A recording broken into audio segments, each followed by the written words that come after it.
Hello everyone, मेरा नाम है मोहम्मद वसीम और आज हम सीखने वाले हैं इंग्लिश का एक बहुत ही इंपॉर्टेंट टॉपिक जिसका नाम है पार्ट्स ऑफ स्पीच। देखो, राजू यहाँ कर रहा है पढ़ाई। ये बहुत जोर जोर से पढ़ाई कर रहा है, बहुत हेवी हेवी पढ़ाई कर रहा है, लेकिन इसके समझ में कुछ नहीं आ रहा। बेचारा बहुत ही परेशान है। क्यों है परेशान? ये पढ़ाई कर रहा है इसकी। Words are divided into different kinds according to their use, that is according to the work they do in a sentence. These kinds of words are called parts of speech. The parts of speech are 8 in number. समझ में तो नहीं आई? चलो समझते हैं। Words are divided into different kinds. English में जो शब्द हैं उनको अलग अलग काइंड्स में डिवाइड किया गया है। क्यों किया है डिवाइड साहब? किस आधार पे किया है? तो उनको डिवाइड किया है अकॉर्डिंग टू देयर यूज, उनके यूज के हिसाब से, जिस तरीके से वो सेंटेंस में यूज किए जाते हैं। मान लो कोई नाउन है, मेरा नाम है, तो वो नाउन की जगह आएगा, तो उसे नाउन की कैटेगरी में रख दिया। कोई एडजेक्टिव है, किसी की विशेषता बता रहा है, तो उसे एडजेक्टिव की कैटेगरी में रख दिया। इसी तरीके से जितने भी इंग्लिश के शब्द हैं, जितने भी इंग्लिश के शब्द हैं, उन्हें किसी ना किसी कैटेगरी में रखा गया है। उस कैटेगरी को ही कहते हैं पार्ट्स ऑफ स्पीच। यही ये कहना चाह रहे हैं। और इनको जो डिवाइड किया गया है वो अकॉर्डिंग टू द यूज किया गया है। और यूज भी किसके आधार पर किया जाता है? जो ये काम उस सेंटेंस में करते हैं। The work they do in a sentence, जो काम ये सेंटेंस में करते हैं। अभी देखेंगे सेंटेंस में क्या क्या काम करते हैं।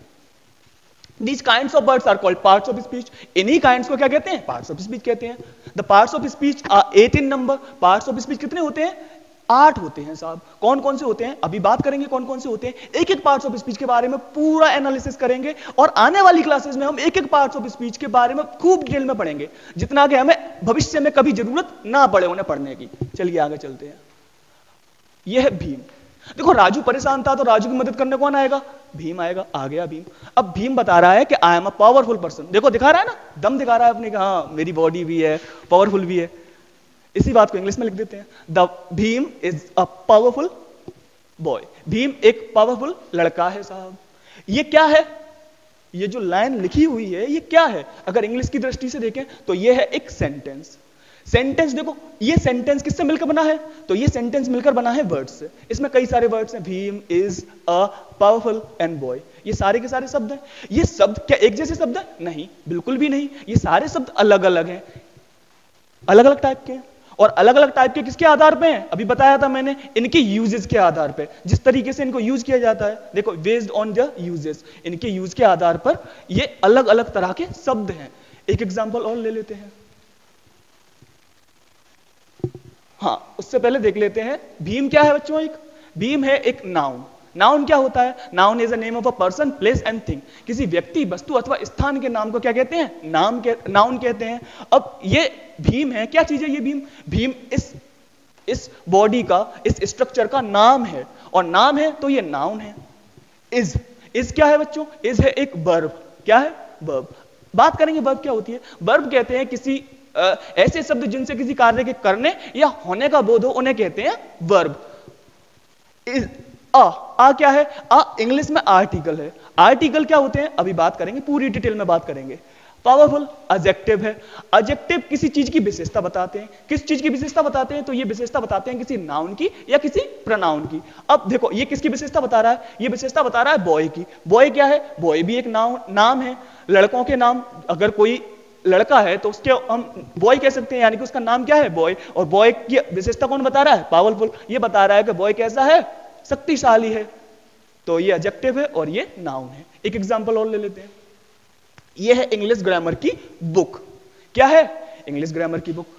जिस तरीके से इंग्लिश ग्रामर की बुक में कई सारे चैप्टर्स होते हैं, उसमें चैप्टर मिलेगा आपको नाउन का, प्रोनाउन का, adjective, adverb, preposition, conjunction, interjection, direct, indirect, active, passive, models, tenses.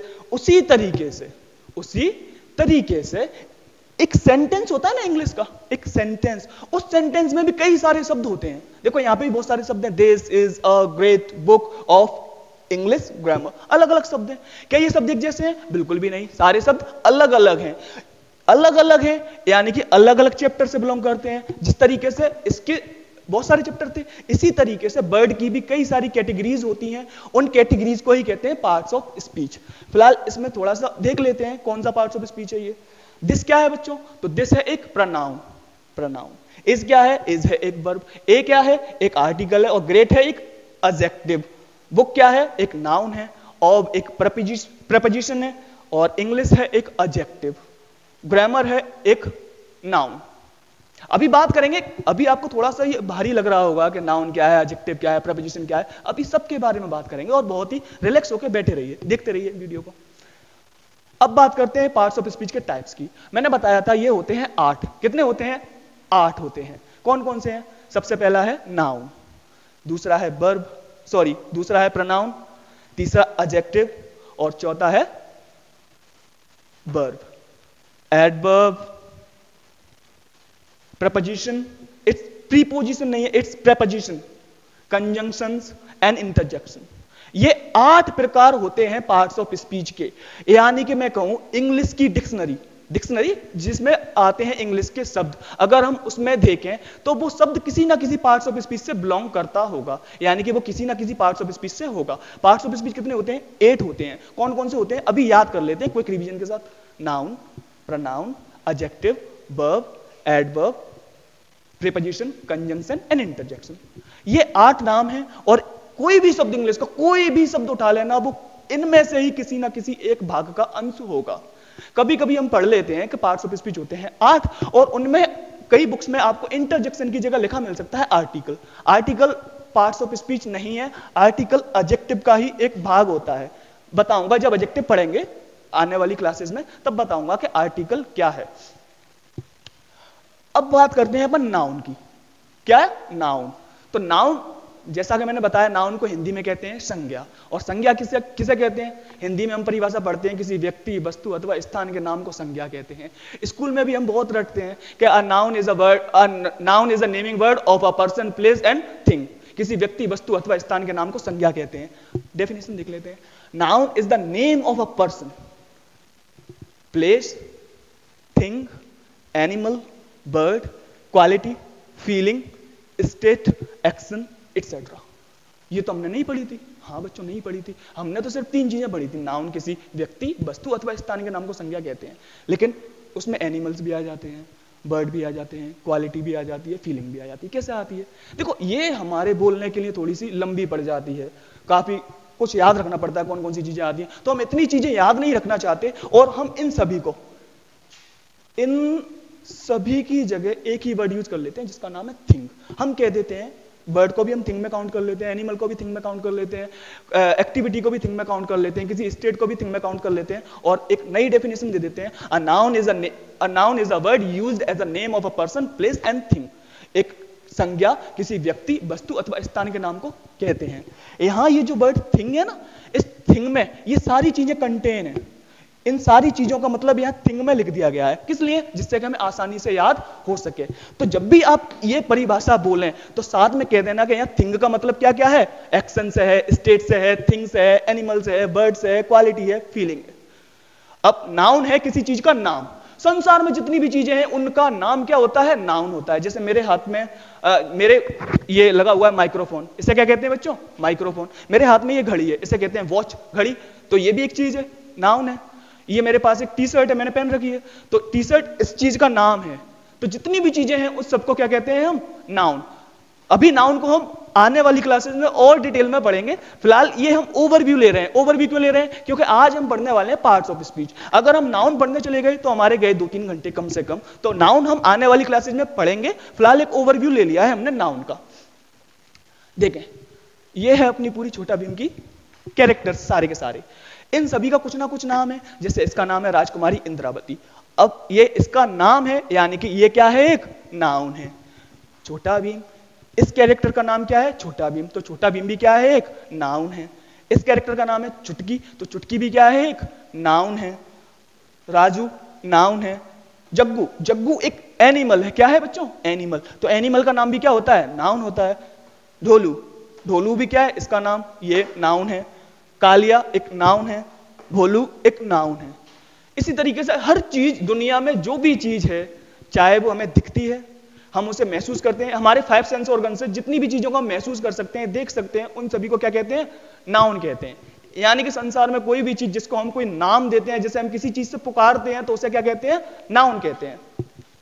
अब बात करते हैं प्रोनाउन की। प्रोनाउन क्या होता है? प्रोनाउन को हिंदी में कहते हैं सर्वनाम। नाम। सर्वनाम की परिभाषा हिंदी में पढ़ते हैं, संज्ञा के स्थान पर प्रयुक्त होने वाले शब्दों को सर्वनाम कहते हैं। इंग्लिश में a pronoun is a word used instead of a noun. Noun की जगह पर प्रयोग होने वाले शब्दों को प्रोनाउन कहते हैं। जैसे यहां पे एक लाइन लिखी हुई है, एक लाइन का मैंने पूरा पैराग्राफ सा लिख दिया है। Bhim is a powerful person, powerful boy, Bhim is very brave, Bhim eats laddoo, Bhim has a many friends, Bhim helps his friends.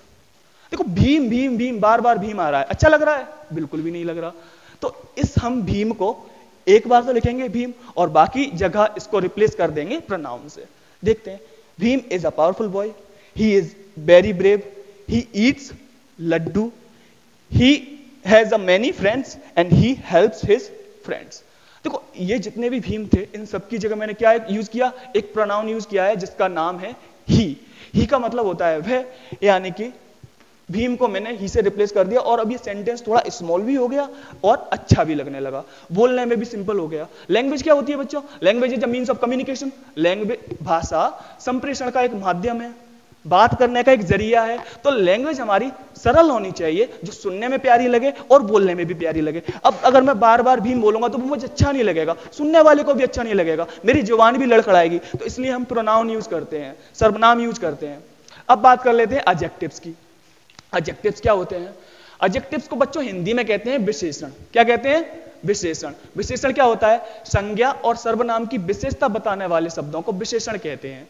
संज्ञा और सर्वनाम की विशेषता बताने वाले शब्दों को विशेषण कहते हैं।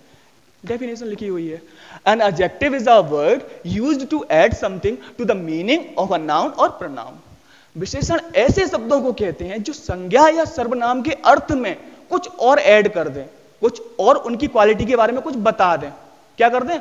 बता दें। जैसे देखो मेरे हाथ में एक घड़ी है, कैसी है? घड़ी है। अब मैं कहूं मेरे हाथ में एक एनालॉग घड़ी है। एनालॉग का मतलब जानते हैं आप? जो डिजिटल नहीं है उसे कहते हैं एनालॉग। अब एनालॉग घड़ी, घड़ी तो है, घड़ी हो गई नाउन, इस चीज का नाम है, लेकिन एनालॉग क्या बता रहा है? इसकी क्वालिटी बता रहा है। मेरे पास ये माइक्रोफोन है, सभी को दिख रहा है माइक्रोफोन है, लेकिन इसका कलर कैसा है? ब्लैक। अगर मैं कहूं मेरे पास एक ब्लैक माइक्रोफोन है, तो माइक्रोफोन तो नाउन था, लेकिन ब्लैक इसकी क्वालिटी बता रहा है कि ये कैसा है माइक्रोफोन? ब्लैक है, काला है। और भी दुनिया में कई सारी चीजें हैं जिनकी हम क्वालिटी बता सकते हैं। फॉर एन एग्जाम्पल, मेरे हाथ में ये पेन है, क्या है? पेन। ये पेन है ब्लू इंक का। अगर मैं कहूं I have a blue ink pen, तो ब्लू इंक क्या बता रहा है? इसकी क्वालिटी बता रहा है कि हाँ साहब इंक कैसी है? ब्लू है। तो ऐसी जितनी भी चीजें हैं, जितने भी शब्द हैं जो किसी नाउन या प्रोनाउन की विशेषता बताते हैं, उन्हें कहते हैं एडजेक्टिव्स। एडजेक्टिव्स की भी अलग अलग कैटेगरीज होती हैं, इनका यूज भी सेंटेंस में कई तरीके से होता है। वो जैसे होता है उसे हम डिस्कस करेंगे जब एडजेक्टिव का पूरा टॉपिक पढ़ेंगे। फिलहाल हम एक ओवरव्यू ले रहे हैं पार्ट्स ऑफ स्पीच के बारे में, तो इतना अपने लिए इनफ होगा। अब ये परिभाषा थोड़ी सी मुझे अच्छी नहीं लग रही, तो अपन ने एक परिभाषा और लिख दी, the word that qualifies a noun और प्रोनाउन इज कॉल्ड एडजेक्टिव। ऐसे शब्द जो किसी संज्ञा और सर्वनाम की विशेषता बताएं उसे क्या कहते हैं? एडजेक्टिव। दोनों ही परिभाषा सही है, जो अच्छी लगे वो याद कर लेना। दोनों ही परिभाषा बिल्कुल सही है, जो अच्छी लगे उसे याद कर लेना। ये थोड़ी बड़ी है और ये थोड़ी छोटी है। अब बात करते हैं आगे, इसके कुछ एग्जांपल्स ले लेते हैं। इसे जानते ही होंगे, ये है माइटी राजू। क्या है? माइटी राजू। देखो लिखा हुआ है mighty Raju is a super hero kid. Raju इसका नाम है। क्या है? नाम है। और ये कैसा है? शक्तिशाली है, पावरफुल है। पावरफुल को इंग्लिश में कहते हैं माइटी। माइटी का मतलब भी शक्तिशाली होता है। अब ये जो माइटी है ये इस राजू की क्वालिटी बता रहा है कि राजू कैसा है? शक्तिशाली है। तो ये जो माइटी है वो क्या है? एडजेक्टिव है। और ये जो राजू है ये इसका नाम है, सभी को पता है। तो राजू क्या है? नाउन है। इज एक वर्ब है, एक लिंकिंग वर्ब है। आ बच्चों होता है आर्टिकल। आर्टिकल एक एडजेक्टिव का ही एक पार्ट होते हैं। क्या होते हैं? एडजेक्टिव का ही एक पार्ट होते हैं, या मैं कहूं ये भी एडजेक्टिव की तरह रिएक्ट करते हैं। आगे पढ़ेंगे क्या होते हैं आर्टिकल और क्या होते हैं एडजेक्टिव डिटेल में। Super hero, super hero kid. देखो किड बच्चे को कहते हैं ना, छोटे बच्चे को किड बोलते हैं, तो छोटे बच्चे के नाम को हम किड कहते हैं, यानी कि किड क्या हो गया? नाउन। और इस नाउन की विशेषता बता रहा है सुपर हीरो। क्या ये किड कैसा है? सुपर हीरो है। इसमें कुछ एक्स्ट्रा ऑर्डिनरी पावर्स हैं, इसके अंदर कुछ मैं कहूं एक असामान्य शक्तियां हैं। असामान्य शक्तियों के होने की वजह से इसका कहते हैं सुपर हीरो। और सुपर हीरो क्या है? एक एडजेक्टिव है, इसकी क्वालिटी बता रहा है। इसी तरह देखो, Raju has a orange car, Raju has a orange car, Raju इसका नाम था, has, Raju has a orange car मतलब राजू एक नारंगी कार रखता है, राजू के पास एक नारंगी कार है, तो हैज यहां वर्ब है, और अ मैंने बताया था आर्टिकल है, ऑरेंज नारंगी कार, ये कार की विशेषता बता रहा है, कार का रंग कैसा है, नारंगी, कार तो नाउन है, इस ये जो भी एक बॉडी है, स्ट्रक्चर है, इसका नाम क्या है, कार, और इसकी विशेषता बता रहा है ऑरेंज, ये इसको क्वालिफाई कर रहा है। जो वर्ड नाउन और प्रोनाउन को क्वालिफाई करते हैं उन्हें हम कहते हैं क्या, एडजेक्टिव्स। आगे चलते हैं दूसरे पार्ट। अच्छा, ये पहले ये मैंने यहां सेंटेंस लिखा है, Aarohi loves her younger brother who is brave wise and handsome. इसमें आप मुझे बताएं पार्ट्स ऑफ स्पीच कौन कौन से हैं। देखो, आरोही क्या है, सोचो क्या है आरोही, चलो मैं बता देता हूं। आरोही इस लड़की का नाम है, इसका छोटा भाई ये है। अब आरोही बताओ कौन सा पार्ट्स ऑफ स्पीच है, एग्जैक्ट नाउन है, क्या है, नाउन, तो आरोही हो गया नाउन। चलो लब मैं बता देता हूं, लब क्या है, एक वर्ब है, लब का मतलब होता है प्रेम करना, अभी बात करेंगे वर्ब क्या होता है। हर यंगर ब्रदर, उसका छोटा भाई। अब देखो ये जो दोनों वर्ड है ना, हर यंगर, ये इस ब्रदर की क्वालिटी बता रहे हैं, ये क्या बता रहे हैं, इस ब्रदर की क्वालिटी बता रहे हैं, ये बता रहे हैं कि ब्रदर किसका है, आरोही का, हर बता रहा है कि ये ब्रदर किसका है, आरोही का, इसलिए हर क्या है, एडजेक्टिव है। यंगर बता रहा है कि बच्चा जो उसका भाई है वो कैसा है, छोटा है, एज में कैसा है, छोटा, तो यंगर क्या है, एक एडजेक्टिव है। ये दोनों इसकी क्वालिटी बता रहे हैं, इसको क्वालिफाई कर रहे हैं, तो ये दोनों क्या हो गए, एडजेक्टिव्स। ब्रदर, भाई, अपना भाई होता है ना, उसे हम ब्रदर कहते हैं, तो ब्रदर क्या है, एक नाउन है। हु एक कंजंक्शन होता है, बात करेंगे कंजंक्शन क्या होता है। इज एक वर्ब है। ब्रेव क्या कहते हैं, ब्रेव का मतलब क्या होता है हिंदी में बच्चों, ब्रेव का मतलब होता है बहादुर, क्या होता है, बहादुर। और बहादुर मैं कहूं राम बहादुर है, मतलब मैं राम की क्वालिटी बता रहा हूं कि राम में क्या है, उसमें ब्रेविटी का क्वालिटी है, यानी कि ब्रेव क्या है, एक एडजेक्टिव है, ये नाउन को क्वालिफाई करता है। वाइज का मतलब होता है बुद्धिमान, जिसको कहते हैं अक्लमंद उर्दू में, तो बुद्धिमान भी क्या है, बुद्धिमान भी किसी की क्वालिटी बताता है। मैं कहूं मैं बुद्धिमान हूं, मतलब क्या है, मैं अपनी क्वालिटी बता रहा हूं, क्या है, मैं बाइस मैन या बाइस बॉय, तो बाइस भी क्या है, एडजेक्टिव। एंड एक कंजंक्शन है, कंजंक्शन की बात करेंगे अभी। हैंडसम का मतलब होता है सुंदर, लड़कियों की सुंदरता को बताने के लिए हम यूज करते हैं ब्यूटीफुल, और लड़कों की सुंदरता को बताने के लिए यूज करते हैं हैंडसम। मैं नहीं कह सकता Ram is a beautiful boy, नहीं कह सकता, मैं कहूंगा Ram is a handsome boy. और मैं नहीं कह सकता Sita is a handsome girl, क्यों, handsome is used for the boys, for the male section, and the beautiful is used for the womens. तो ये अपना हो गया। इसके बाद में चलते हैं आगे। वर्ब क्या होता है, वर्ब की हमने परिभाषा हिंदी में सुनी थी कि ऐसे शब्द जिनसे किसी कार्य के करने या होने का बोध हो उन्हें कहते हैं हम verb. A verb is a word used to express an action और स्टेट। ऐसे शब्द जिनसे किसी कार्य के करने का बोध हो या उनसे किसी की स्थिति का बोध हो, स्थिति, जैसे आई am a doctor, I am a teacher, ये क्या है, किसी की स्थिति बता रहे हैं, किसी की स्टेट बता रहे हैं। जैसे मैं कहूं Jaipur is a grand city, तो जयपुर कैसा शहर है, एक ग्रांड शहर है, एक बड़ा शहर है, तो ये भी जयपुर की स्टेट बता रहा है, तो इन्हें कहते हैं वर्ब। वर्ब बहुत सारे होते हैं, वर्ब अलग अलग टाइप्स के होते हैं, वो हम बात करेंगे जब हम वर्ब पढ़ेंगे। अभी हम एक पार्ट्स ऑफ स्पीच का एक ओवरव्यू ले रहे हैं। The word that denotes doing और happening of an action is called verb. ये मैंने दूसरी डेफिनेशन लिख दी, दोनों ही सही हैं, जो अच्छी लगे वो याद कर लेना, ठीक है। The word that denotes doing और happening of an action is called verb. क्या ऐसे शब्द जिनसे किसी कार्य के करने अथवा होने का बोध हो उन्हें भी क्रिया कहते हैं। अब देखते हैं क्रिया क्या है। क्रिया जनरली हमें तीन चीजों के बारे में बताती है, या कोई, जैसे कोई इंसान कोई काम करे, जैसे आई ईट मैंगो, मैं आम खाता हूं, अब खा कौन रहा है, मैं खा रहा हूं, तो जब किसी इंसान के द्वारा कोई काम किया जाए उसे वर्ब से डिनोट करते हैं। जैसे भीम ईट्स लड्डू, भीम लड्डू खाता है, देखो लड्डू लगाया हाथ में, भीम लड्डू खाता है, तो यहां ईट बता रहा है कि भीम लड्डू खा रहा है, कौन खा रहा है, भीम, तो ये एक वर्ब है। दूसरी चीज ये बताता है स्टेट, जैसे मैंने कहा था she is a doctor and I am a tutor, मैं ट्यूटर हूं, तो स्टेट बताता है। इसी तरह ये बता रहा है द कैट इज डेड, बिल्ली मरी हुई है, कैसी है, मरी हुई है, तो ये बिल्ली की अवस्था बता रहा है, बिल्ली की स्टेट बता रहा है, इज, तो इज क्या है, एक वर्ब है। हरी इज स्कॉल्डेड, तीसरी बात बताता है वर्ब बताती है हमें किसी के ऊपर कोई काम किया जाए, किसी के ऊपर कोई काम किया जाए। पहली बात बताता है जब कोई इंसान किसी काम को करे, दूसरी चीज किसी की स्थिति बताता है, और तीसरी बात जब कोई किसी इंसान के ऊपर कोई कार्य करे। जैसे हरी इज स्कॉल्टेड, हरी को डांटा गया। हरी को किसी ने डांटा, किसने डांटा ये पता नहीं है, हो सकता है उसके पापा ने डांटा हो सकता है उसकी मम्मा ने डांटा हो, लेकिन हरी को डांटा गया है। हरी ने नहीं डांटा, हरी को डांटा गया है। तो यहां स्कॉल्डेड क्या है, एक वर्ब है। अब बात करते हैं एडवर्ब की। जैसा कि अभी अपन ने देखा था एडजेक्टिव, एडजेक्टिव किस किस की क्वालिटी बता रहे थे, तो ये बता रहे थे नाउन और प्रोनाउन की। बिल्कुल उसी तरीके से एडवर्ब भी क्वालिटी बताता है, लेकिन ये नाउन और प्रोनाउन की नहीं बताता। ये किसकी बताता है, देखते हैं। ये बताता है एन एडजेक्टिव, सॉरी पूरी पढ़ देता हूं। An adverb is a word used to add something to the meaning of a verb, an adjective और एन अनदर एडवर्ब। किसी क्रिया की, किसी विशेषण की अथवा किसी क्रिया विशेषण की विशेषता बताने वाले शब्दों को एडवर्ब कहते हैं। यानी कि ऐसे शब्द जो किसी एडजेक्टिव की विशेषता बताएं, किसी वर्ब की विशेषता बताएं, या किसी एडवर्ब को, किसी दूसरी एडवर्ब को क्वालिफाई करें, उन्हें क्या कहते हैं, एडवर्ब कहते हैं।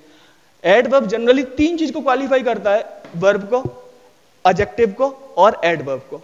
कैसे करता है देखते हैं। She bought a very beautiful dress, she bought a very beautiful dress. उसने एक बहुत सुंदर ड्रेस खरीदी, उसने एक बहुत सुंदर ड्रेस खरीदी। अब देखो शी बॉट, उसने खरीदा, ये क्रिया है। अब वेरी ब्यूटीफुल ड्रेस, यहां ड्रेस की क्वालिटी कौन बता रहा है, ब्यूटीफुल बता रहा है कि सुंदर ड्रेस है, सुंदर ड्रेस है। तो ड्रेस की क्वालिटी बताई ब्यूटीफुल ने। ब्यूटीफुल हो गया अपने पास एक एडजेक्टिव। ब्यूटीफुल क्या है बच्चों, एक एडजेक्टिव है। और एडजेक्टिव की विशेषता कौन बता रहा है, वेरी। वेरी कह रहा है बहुत सुंदर, सुंदर तो है लेकिन कितनी सुंदर है, बहुत ज्यादा सुंदर। तो वेरी एडजेक्टिव की विशेषता बता रहा है। और ऐसे शब्द जो एडजेक्टिव की विशेषता बताएं उन्हें क्या कहते हैं हम, एडवर्ब। तो वेरी क्या है, एक एडवर्ब है। The early train arrived early, the early train arrived early. Early का मतलब होता है पहले, और अराइव का मतलब होता है कहीं पहुंचना। पहुंचना, मैं आज यहां लेट पहुंचा या जल्दी पहुंचा, तो पहुंचने को कहते हैं अराइव। द अर्ली ट्रेन, जो सुबह की जो ट्रेन थी वो जल्दी पहुंची। अब ये जो अर्ली है ये अराइव की विशेषता बता रहा है। अराइव एक वर्ब है जिसका मतलब होता है किसी जगह पहुंचना। अब पहुंचने में कैसा, जल्दी पहुंचा, तो ये जल्दी अराइव की यानी कि एक वर्ब की क्वालिटी बता रहा है। ऐसे शब्द जो किसी वर्ब की क्वालिटी बताएं उनको भी क्या कहते हैं हम, एडवर्ब कहते हैं। अभी हमने देखा था एडवर्ब तीन चीज की क्वालिटी बताते हैं, एक वर्ब की, एडजेक्टिव की और एक एडवर्ब की। और कभी कभी ये पूरे सेंटेंस की क्वालिटी भी बता देते हैं, वो हम देखेंगे आगे। तीसरा एग्जाम्पल ले लेते हैं। She is walking slowly, she is walking slowly. वो धीरे धीरे चल रही है। चल कैसे रही है, धीरे धीरे। अब देखो चलना तो एक क्रिया है, काम बता रहा है कि हाँ वो चल रही है, कोई काम कर रही है। और कैसे चल रही है, धीरे धीरे। तो धीरे धीरे वॉकिंग यानी कि एक वर्ब की क्या बता रही है, क्वालिटी बता रहा है। तो ऐसे शब्द जो वर्ब की क्वालिटी बताएं वो भी क्या होते हैं, एडजेक्टिव। तो स्लोली भी क्या है, स्लोली क्या है, एक एडवर्ब, एडजेक्टिव नहीं है, एडवर्ब है। सी वॉज वॉकिंग वेरी स्लोली, मैंने कहा था स्लोली क्या है, एडवर्ब है। धीरे धीरे चल रही है, कैसे चल रही है, वॉकिंग स्लोली। अब धीरे धीरे चल रही है, मैंने एक बीच में एक वर्ड और जोड़ दिया, वेरी। वेरी का मतलब होता है बहुत, वो बहुत धीरे धीरे चल रही है। ये वेरी बता रहा है धीरे धीरे की क्वालिटी। धीरे धीरे का मतलब धीरे धीरे, लेकिन मैंने कह दिया वेरी, वेरी स्लोली, बहुत धीरे धीरे। एडवर्ब की भी क्वालिटी बता रहा है। तो ऐसे शब्द जो एडवर्ब की भी क्वालिटी बताएं उनको भी क्या कहते हैं, एडवर्ब ही कहते हैं। तो सी वॉज वॉकिंग वेरी स्लोली, वो बहुत धीरे धीरे या बहुत धीमे धीमे चल रही थी। आगे चलते हैं। प्रेपोजिशन, इसे प्रीपोजिशन नहीं कहते, it's just preposition. Preposition, a preposition is a word that is used before a noun और pronoun to show its correlation, with other words of sentence. ऐसे शब्द जो किसी संज्ञा या सर्वनाम के पहले आए और उसका कि सेंटेंस के दूसरे शब्दों के साथ में अपना संबंध बताएं उन्हें कहते हैं प्रेपोजिशन। ऐसे शब्द जो संज्ञा और सर्वनाम के पहले आए और उनके पहले आकर उनका संबंध किसी सेंटेंस के दूसरे शब्द से बताएं उन्हें क्या कहते हैं, प्रेपोजिशन। जैसा देखो यहां एक टेबल है और टेबल के ऊपर रखी हुई है एक बुक। टेबल के ऊपर क्या रखी हुई है? बुक। ये दोनों ही नाउन है, टेबल भी नाउन है और बुक भी एक नाउन है। अब देख लेते हैं sentence. The book is on the table. The book is on the table. किताब टेबल के ऊपर रखी है। अब देखो ये टेबल से पहले आया, यानी कि नाउन से पहले आया, और आके क्या बता रहा है? उस दोनों का कोरिलेशन बता रहा है कि वो उसके ऊपर रखी हुई है। तो ऐसे शब्द जो नाउन और प्रोनाउन से पहले आए और उनका रिलेशन सेंटेंस के दूसरे शब्दों के साथ बताएं, उन्हें क्या कहते हैं? प्रीपोजिशन। प्रीपोजिशन बहुत सारे हैं, जैसे मैंने पिछली क्लास में बताया था, अमंग, बिटवीन, अमंगस्ट, और भी कई सारे प्रीपोजिशन है, जैसे कि on, in, at, upon, under, beneath, behind, upon. ये सारे प्रीपोजिशन है, इनके बारे में अपन पढ़ेंगे, ज्यादा डिटेल में नहीं जाएंगे, लेकिन जितना हमें जरूरत है 8th तक उतनी डिटेल में हम बात कर लेंगे आने वाली क्लासेस में। अभी हम एक ओवरव्यू ले रहे हैं, जैसा कि मैंने बता ही दिया है। तो चलते हैं आगे। कंजंक्शन क्या है बच्चों? कंजंक्शन क्या होते हैं? कंजंक्शन देख लेते हैं। A conjunction is a word that is used to connect two words, phrases, clauses and sentences. अभी तो हमें पहले समझना है कि इसका मतलब क्या है। तो कंजंक्शन एक ऐसे शब्दों को कहते हैं जो दो शब्दों को जोड़ें, दो फ्रेजेस को जोड़ें, दो क्लॉजेस को जोड़ें और दो सेंटेंसेस को जोड़ें। अब हमें इन सभी का मतलब नहीं पता साहब, कि वर्ड तो हमें पता है, शब्द होते हैं, फ्रेजेस नहीं पता, क्लॉजेस नहीं पता और सेंटेंसेस नहीं पता। देखो बच्चों, वर्ड शब्द होते हैं, फ्रेज जब दो शब्द मिल जाते हैं और एक नया अर्थ दे देते हैं तो उसे कहते हैं फ्रेज। फ्रेज, दो शब्द मिले तो दो शब्दों को हम कह देते हैं फ्रेज, लेकिन ये पूरा अर्थ नहीं दे पाते। क्लॉज, ये कई सारे सेंटेंस, दो वर्ड भी हो सकते हैं, लेकिन ये पूरा सेंटेंस जैसा होता है, लेकिन ये भी पूरा मीनिंग नहीं दे पाता, ये पूरा मीनिंग कन्वे नहीं कर पाता। और sentence, a group of word, शब्दों का एक समूह होता है, लेकिन इसके पास एक पूरा मीनिंग होता है, ये पूरा मीनिंग कन्वे कर देता है, ये पूरा मीनिंग कन्वे नहीं कर पाते हैं, पूरा मीनिंग कन्वे नहीं कर पाते हैं। तो दो शब्दों को जोड़ने वाले शब्दों को भी कंजंक्शन कहते हैं, फ्रेजेस को जोड़ने वाले शब्दों को भी कंजंक्शन कहते हैं, क्लॉजेस को जोड़ने वाले शब्दों को भी कंजंक्शन कहते हैं, और सेंटेंसेस को जोड़ने वाले शब्दों को भी कंजंक्शन कहते हैं। चुटकी एंड राजू, चुटकी एंड राजू। अब देखो, चुटकी एक शब्द है, राजू एक शब्द है, इन दोनों को कौन जोड़ रहा है? तो इनको जोड़ रहा है एंड। कौन जोड़ रहा है? एंड। इसका मतलब चुटकी एंड राजू। अब हम ऐसे बहुत सारे शब्दों को जोड़ सकते हैं। मैं कह सकता हूं Jaggu and Bhim is are friends. Jaggu और भीम कैसे हैं? दोस्त हैं दोनों। तो एंड दो शब्दों को जोड़ रहा है, दो शब्दों को जोड़ने वाले शब्दों को कहते हैं conjunction. In sun and in rain, धूप में और बारिश में। अब देखो, इन रेन, दो शब्द मिले और दो शब्द मिलकर बन गया फ्रेज। फ्रेज का मैंने बताया था पूरा मीनिंग कन्वे नहीं होता है। अब मैं कहूं धूप में, क्या कहा मैंने? धूप में। आप पूछेंगे धूप में क्या हुआ? पूरा मीनिंग कन्वे नहीं होगा। मैंने जैसे ही कहा धूप में, तो आप पूछेंगे धूप में क्या हुआ? क्या तुम धूप में झुलस गए? क्या तुम धूप में बाहर जा रहे थे? क्या आपके धूप में पैर जल गए? पूरा मीनिंग तो कन्वे नहीं हुआ, आप पूछेंगे मुझसे। तो ऐसे शब्दों का समूह जो पूरा मीनिंग कन्वे नहीं कर पाए, उसे क्या कहते हैं बच्चों?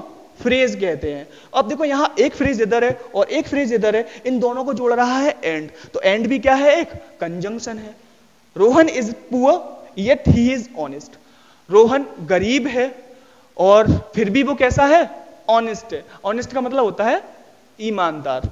रोहन गरीब है, फिर भी वो कैसा है? ईमानदार। देखो, इधर एक सेंटेंस है और इधर एक सेंटेंस है, इन दोनों को जोड़ रहा है कौन? येट। तो येट भी क्या है? कंजंक्शन है। तो कंजंक्शन ऐसे शब्दों को जो बोलते हैं जो कुछ शब्दों को या जो शब्दों को, जो फ्रेजेस को, क्लॉजेस को या सेंटेंसेस को जोड़ें। बहुत सारे कंजंक्शन है, जैसे and, both, so, neither nor, either और, नॉट ओनली बट ऑल्सो। बहुत सारे हैं, डिटेल में बात करेंगे आराम से जब कंजंक्शन पढ़ेंगे। फिलहाल अपन एक ओवरव्यू ले रहे हैं। इंटरजेक्शन, ये नाम हो सकता है आपके लिए थोड़ा नया हो। क्या होता है इंटरजेक्शन? इसके बारे में बात कर लेते हैं। An interjection is a word which expresses a sudden feeling of joy, sorrow, wonder, disgust, sadness etcetera. Interjection ऐसे शब्दों को कहते हैं जो हमारी सडन फीलिंग को बताएं, जो हमारी सडन फीलिंग को प्रकट करें। उन्हें क्या कहते हैं? इंटरजेक्शन। अब सडन फीलिंग कई तरह की हो सकती है, हो सकता है वो जॉय हो, हैप्पीनेस हो, सैडनेस हो, या और भी कई तरह की हो सकती हैं। 2-3 एग्जांपल देख लेते हैं। अलास सी इज नो मोर, ओ मर गया। नो मोर का मतलब होता है मर जाना। अब देखो जब कोई मरता है तो अपन खुश होते हैं? नहीं, नहीं होते ना। चलो मैं एक बात कर लेता हूं, मैं खेल रहा हूं क्रिकेट। क्या खेल रहा हूं? क्रिकेट। मैं और आप खेल रहे हैं क्रिकेट और मैं जीत गया। जीतते ही मेरे क्या एक्सप्रेशन होगा? मैं कहूंगा हुर्रे, मैं जीत गया, ऐसे ही कहेंगे ना, hurray I won the match. तो जो हुर्रे वर्ड था वो क्या था? एक इंटरजेक्शन था। इंटरजेक्शन के बाद इस तरह के साइन का यूज करते हैं, इसे कहते हैं एक्सक्लेमेशन साइन, विस्मयादि बोधक चिन्ह। ठीक है, अगर इससे पहले कोई एक वर्ड आए तो वो क्या होगा? इंटरजेक्शन। ये तो बहुत ही आसान है आइडेंटिफाई करना। अगर कहीं पे भी कोई इंटरजेक्शन आएगा तो उसके साथ में ये वर्ड आएगा। आएगा। दूसरा सेंटेंस देख लेते हैं। Oh sooner has picked my, oh someone has picked my pocket. Pick का मतलब क्या होता है बच्चों? पिक का मतलब होता है किसी चीज को उठाना।